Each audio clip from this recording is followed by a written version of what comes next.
Okay, I wanted to share something really amazing. Okay, so right here, it says, this is one of his more recent videos. It says, God's got this. Now look at the numbers, 2727. Okay, look at this subscription, 279. Now this scripture right here, Corinthians 12:27, so it's verse 27. Now you are the body of Christ, and each of you is a member of it. So this experience, this situation has a message. So I'm going to share that. It's a joy to come into your homes, and if you're ever in our area, please stop by and be a part of one of our services. I promise you, we'll make you feel right at home. Looks like you can fucking open up your church right now, Joel. Why don't you go ahead and do it? Because you know what's happening across the freeway? People are dying.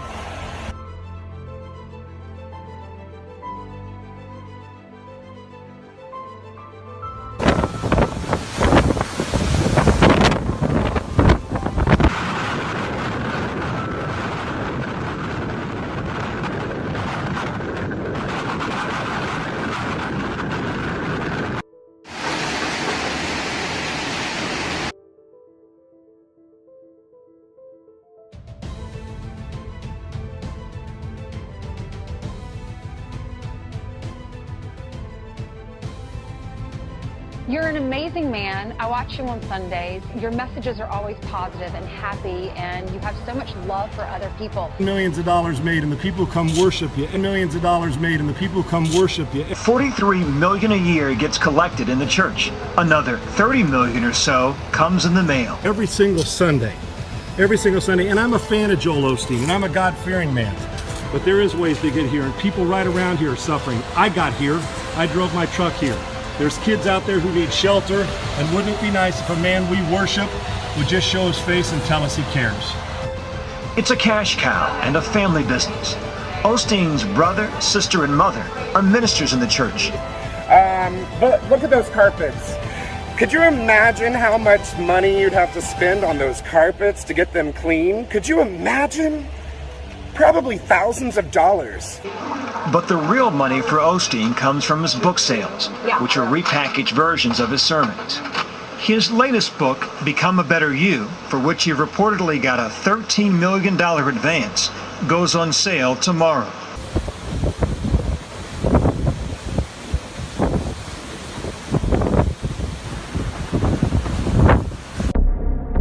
God's got this. He's on the throne. He sees what's happening. He already has the solution. You don't have to figure it out. There may not be a logical answer. In the natural, you don't see a way. That's okay. We serve a supernatural God. He has ways to do it we've never thought of.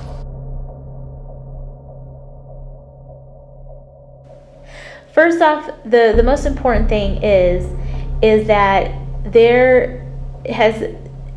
I feel like God intervenes, and it is because of the prayers of the people, and it's because of the goodness of the people that God can intervene through anything or anybody.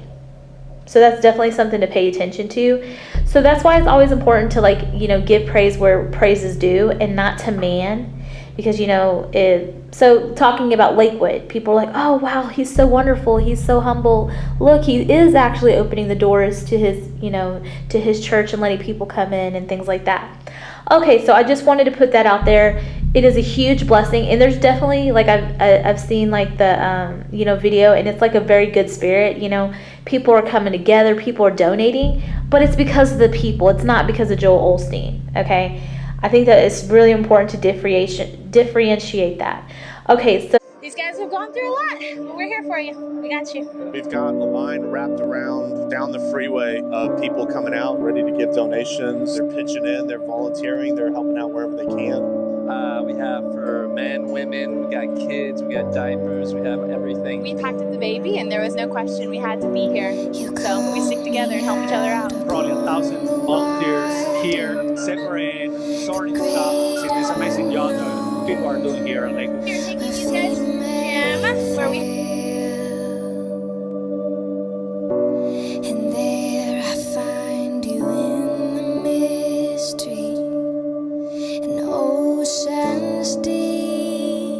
You issued the Hurricane Harvey Challenge. I appreciate you, brother. I just donated my $25,000 to the Red Cross. My companies are donating money. I want to send a message to the people of Houston.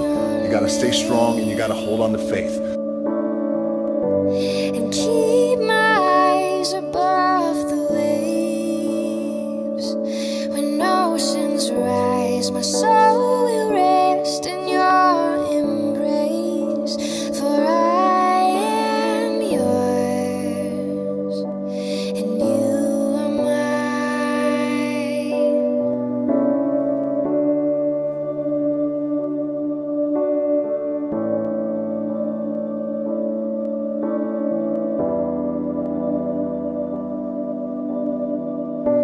Your grace abounds in deepest waters.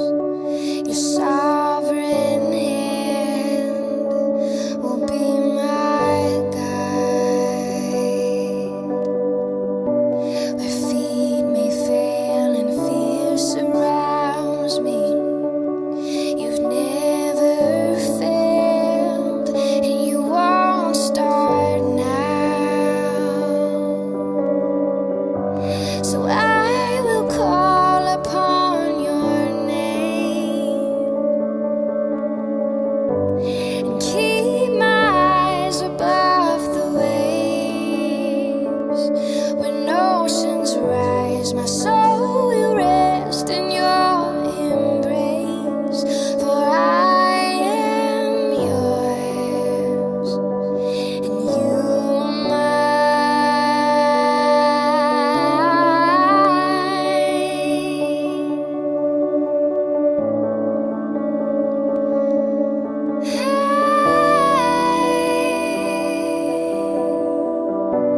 Spirit, lead me where my trust is without borders. Let me walk upon the waters wherever you would call me. Take me deeper than my feet could ever wander, and my faith will be made stronger in the presence of my Savior. Spirit, lead me where my trust is without borders. Let me walk upon the waters wherever you would call me. Take me deeper than my feet could ever wander, and my faith will be made stronger in the presence of my Savior. Spirit, lead me where my trust is without borders. Let me walk upon the waters wherever you would call me. Take me deeper than my feet could ever wander, and my faith will be made stronger in the presence of my Savior. Spirit, lead me where my trust is without borders. Let me walk upon the waters wherever you would call me. And take me deeper than my feet could ever wander, and my faith. Okay, so now I wanted to talk about an interview that he just did recently. The wonderful thing is when somebody's defending themselves, that is the moment of truth. That is the time that when you're listening and you're paying attention to what they're saying, the truth will come out. Lakewood is all about, and some of those people that make some of those comments is they don't realize that the church was flooded. The church flooded before in 2001. The church flooded before in 2001, Did this area right here or the area inside the main sanctuary ever flood? Yeah, the main sanctuary, at the time it was a basketball court. At one time it had 6 feet of water in it. It flooded very during quickly. This storm? No, that was, I'm sorry. I thought you meant... I meant during this storm. No, this storm, no, I don't believe, we had minimal water. But Okay, so first off, they keep sharing this article, that has, I think that's from USA Today. And in the article, there's pictures of a flooding, okay? And people are looking at those pictures and saying, oh, wow, his place was flooded. People were judging and things like that. And I think that there's a huge difference between judging and discernment. There's nothing wrong with discernment, and there's nothing wrong with holding people accountable to the things that they say, especially if they lie in any kind of way, or also if they are speaking in the name of God and they have a church and they have vulnerable people, giving money. Of course, even if it's a business, okay, if church has become a business, and they're not conducting themselves as they are presenting themselves. It's a joy to come into your homes, and if you're ever in our area, please stop by and be a part of one of our services. I promise you, we'll make you feel right at home.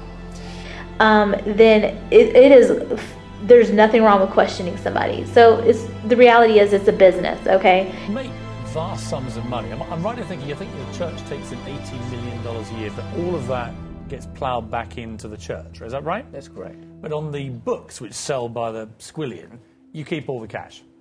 Well, we give. We're big givers, I'll promise you that. But takers as well? Sure. Keep some of it?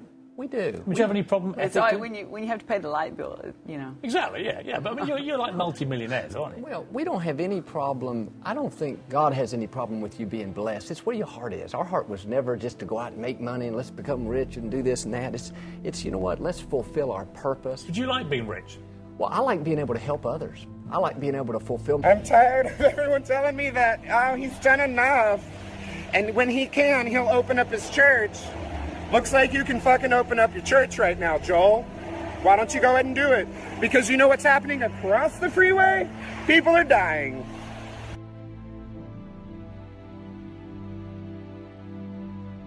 Well, I'm asking you personally, would you mind paying more tax? Well, I wouldn't be foolish. I don't mind doing what is agreed upon by the government. We will be great citizens and not complain, whatever the right thing to do is. That's a different kind of question. What I'm saying is, would you like it?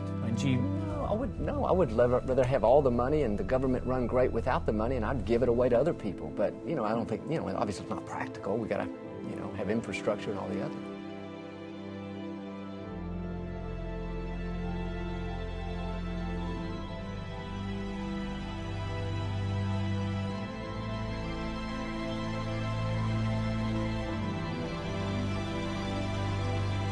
He makes money doing what he's doing.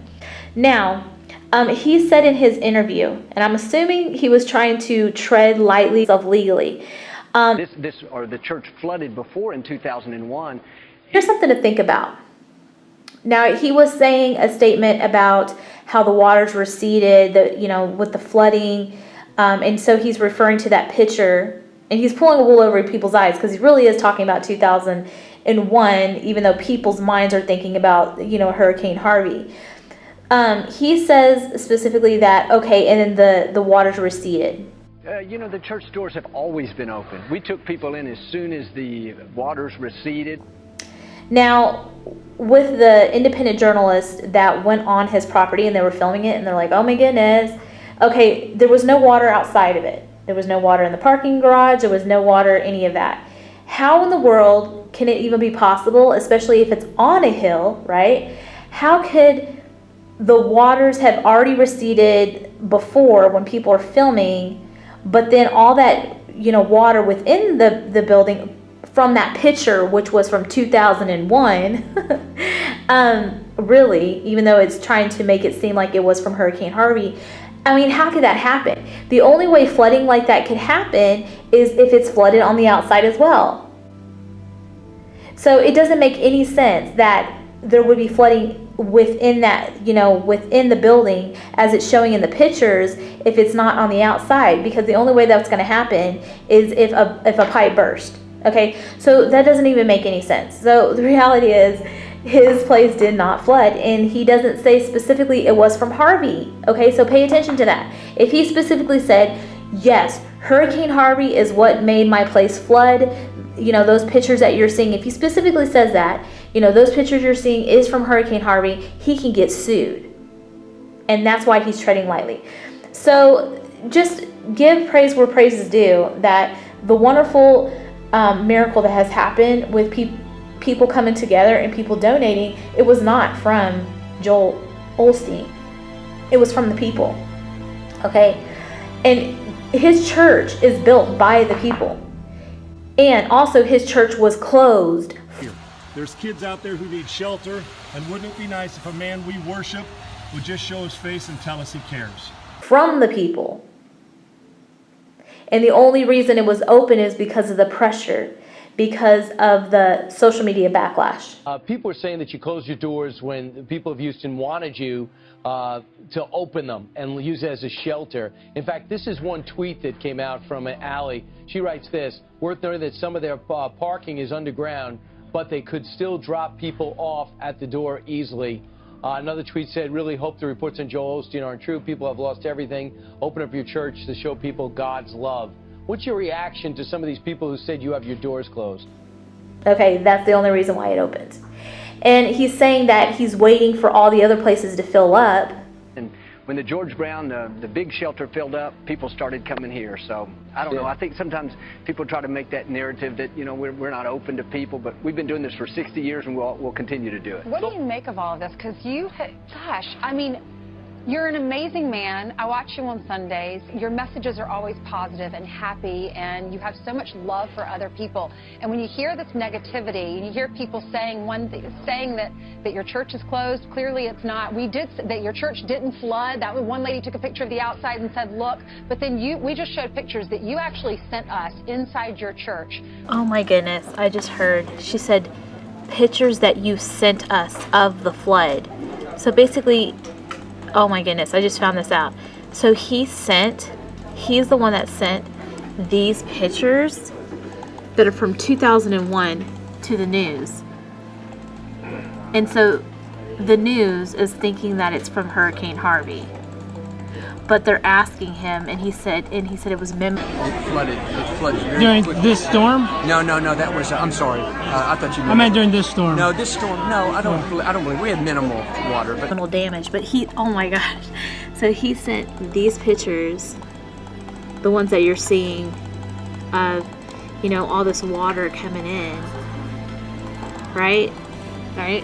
So he sent that to the news, but he said that it was minimal damage. Minimal damage. Does this look like minimal damage? That's from 2001. Wow. Amazing. But then we just showed pictures that you actually sent us inside your church. What do you want to say to the critics? I don't pay much attention to it. You just keep moving forward. I think, life's too short to let that negative get in. But, social media is powerful these days. And I think some of it is just people that don't like people like me or people of faith. And you just got to keep moving forward and just, doing your best, not letting other people run your life. And as long as you can stand true before God and know that you're helping others. And, again, I think part of it is if you're not in this situation, it's easy to make judgments. And, there's safety issues. This is a huge storm. You don't have staff here. Just a whole lot of things going on that people don't really see. And but the main thing is, our church doors are always open. Yeah, he's a liar. It's proven. He lied to his own people. Okay. And the people, and also I would like for people to actually look at his teachings and what he's actually saying, because his teachings are nothing like anything in the Bible. The healing power of laughter. A lot of the sickness in our world is simply because we don't have the joy that we should. When we live uptight and on edge, it causes headaches, digestive problems, lack of energy, we don't sleep well. Much of this would go away if we just learned how to deal with the stress properly. One of the greatest stress relievers God's given us is laughter. Laughter is like taking medicine. It not only makes you feel better, but it actually releases healing throughout your system. When we laugh, it restores and rejuvenates what the pressures of life have taken out. Most people today don't laugh as much as they should. They don't take time to play. They're too stressed to have any fun. We need to get back in balance. Life is not supposed to be all work and no play. You need to develop your sense of humor. Look for opportunities to laugh. I haven't laughed like that in over 30 years, since I was a child. He said, well, here's your prescription. You need to go find every funny movie you can watch, go find every funny book you can read, and laugh as much as you possibly can. She began to do just that. Instead of sitting around feeling sorry for herself, she began to laugh. Okay, so look at this right here. You see the podium? It's an upside down triangle, and it's all clear. And then this is white. That's a snake.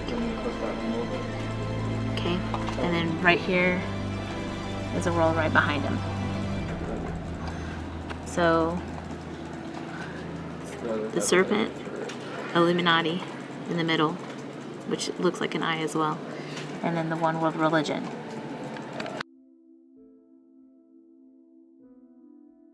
President Bush said, and it's a phrase that I often use myself, that we needed a new world order, and instead it looks like we got a lot of disorder. And we still, and after 9/11, we've been more sensitive to the. I often use myself that we needed a new world order, and instead it looks like we got a lot of disorder. And we still, and after 9/11, we've been more sensitive to the.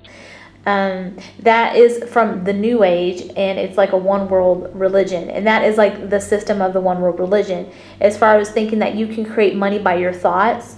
Okay, now if you could supposedly create money by your thoughts and supposedly positive thinking, and the way I look at positive, the word positive is positively delusional. Okay, because there's people in third world countries that are good people, that are happy, that are just they have a good heart, but why are they in poverty? Based on Joel Osteen's teachings, that the reason why they're in poverty is because they created it by their poor-minded thoughts. They're not thinking positively enough.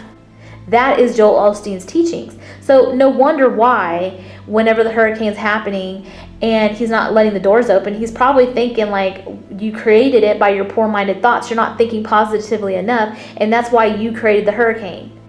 Haitian activists staged a protest outside Hillary Clinton's Manhattan office. The demonstrators claim billions of dollars were stolen through the Haiti Reconstruction Commission headed by Bill Clinton. They also say Haiti was used as a cover for foreign governments to funnel kickbacks of possibly hundreds of millions of dollars through the Clinton Foundation.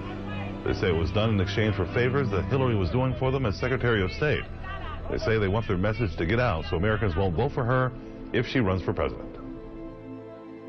We are telling the world of the crimes that Bill and Hillary Clinton are responsible for in Haiti, and we are telling the American people that the over 32,000 emails that Hillary Clinton said she deleted have evidence of the crimes they've committed.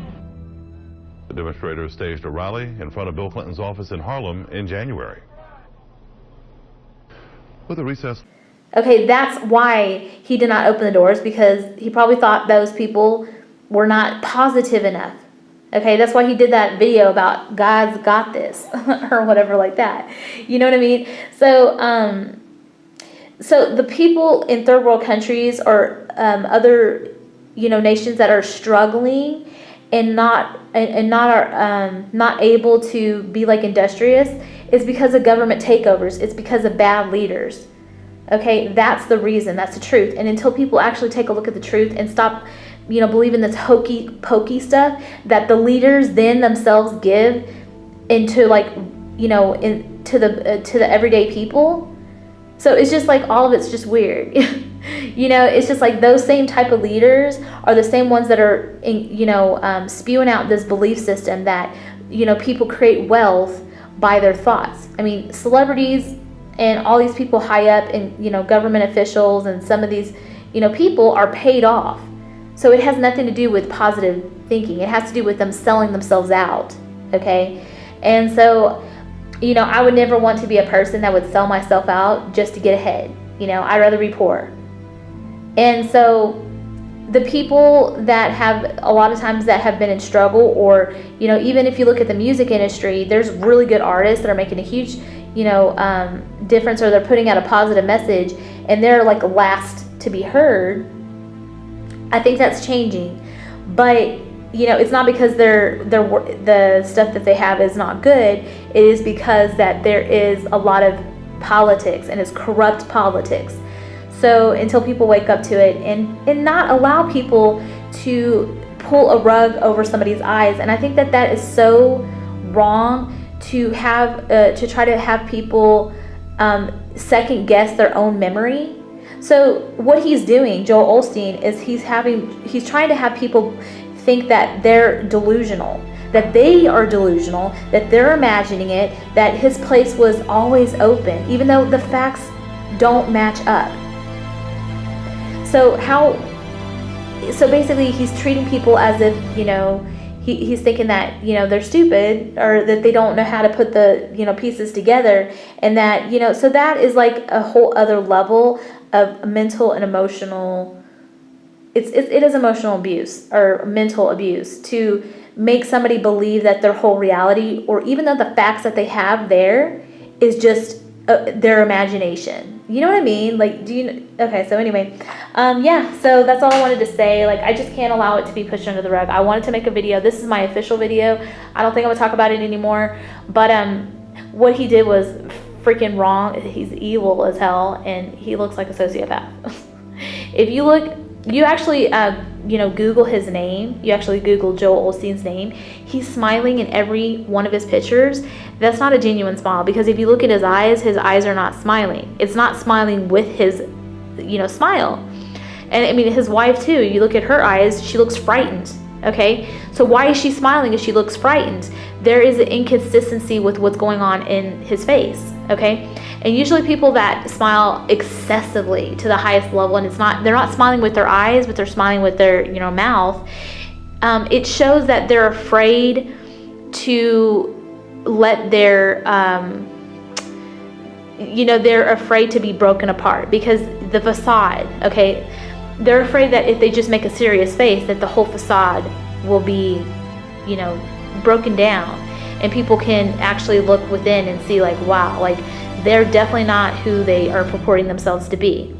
So Joel Osteen is a fake. He is a fraud. He is, I would say, a sociopath. I mean, anybody that would literally lock their building to people that are dying out, and are drowning, and have their kids with them, and they're trying to find a place to shelter. Anybody that will lock their own doors is a sociopath.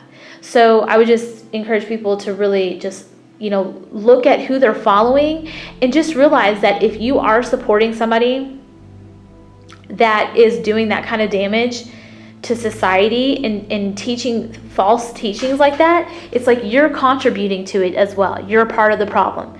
So I would just be very careful who you give your money to, who you support. I'm trying to be a lot more careful with even the food that I buy. I don't want to support all these huge corporations, or, buy genetically modified food, because it's like I'm supporting it. I don't want to anymore. I want to break free from that. I want to be very careful where I put my money, to make sure that it's actually for the better, it's for a good cause, and it's to make the community, or make just, this country better. So anyway, that's it. Ryan's journey from self-destruction into the loving arms of God. Why do you think God put you here on this earth? He put me on earth to have fellowship and intimacy with Him. I mean, I'm going to spend as much time as I could possibly spend getting to know Him every day. I don't want to waste any time. I wasted enough time. It's just, that's what I'm put on earth to do. Is be intimate with God, get to know Him as much as I can in here, and let Him fill me with the Spirit so He can do the work by bringing people into the kingdom. John says he wouldn't trade anything for what he's found in Christ. For 25 years of my life, I was able to do anything to anybody, anywhere. I count that out to be foolish. To gain Christ. He's my all in all. He's the breath that I breathe. He walks with me. I can hear the sound of his voice in my ear. Today, John shares the gospel with everyone he can. He has written a book about his experiences called Out of the Devil's Cauldron. I've been victorious in Christ. I got peace. I'm not empty no more. I got fulfillment. I got a purpose, and I have a destiny today. And all because I said yes to the cross. And I am an evangelist for the kingdom of light. Would you like being rich? Well, I like being able to help others. I like being able to fulfill.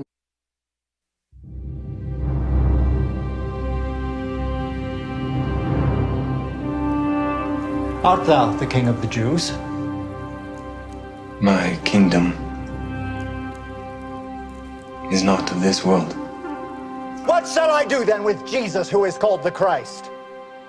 Crucify him. To this end was I born, and for this cause came I into the world. I am innocent of the blood of this just person. See ye to it. Father, the hour is come.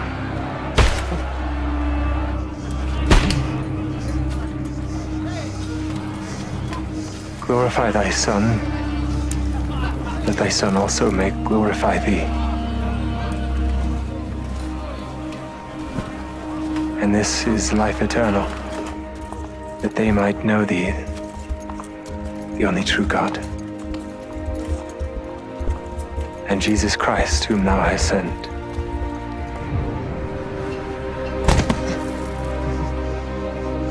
I have glorified thee on earth.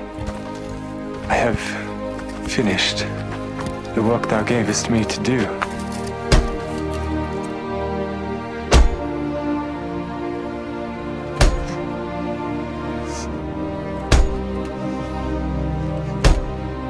Now, O Father,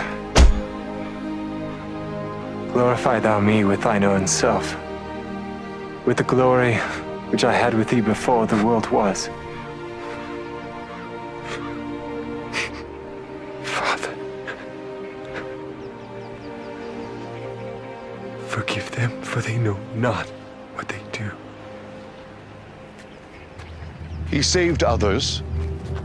Himself he cannot save. If he be the King of Israel, let him now come down from the cross, and we will believe him. He trusted in God. Let him deliver him now, if he will have him. For he said, I am the Son of God.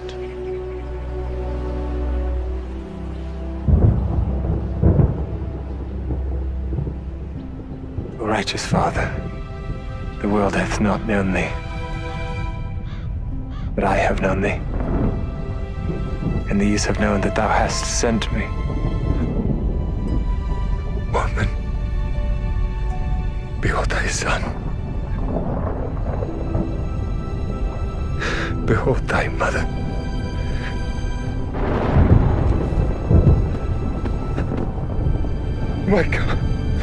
My God, why hast thou forsaken me?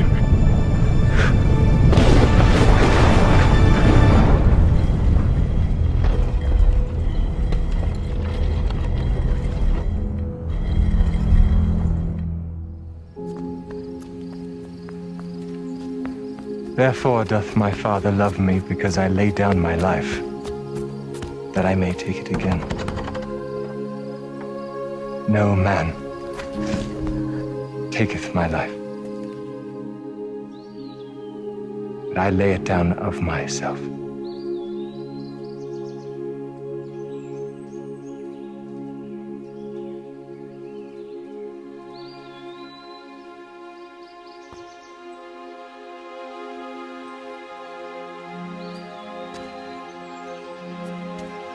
Mary.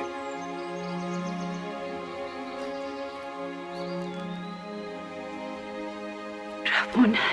Touch me not, for I am not yet ascended to my Father, but go to my brethren, and say unto them, I ascend unto my Father, and your Father, and to my God, and your God. I have seen him.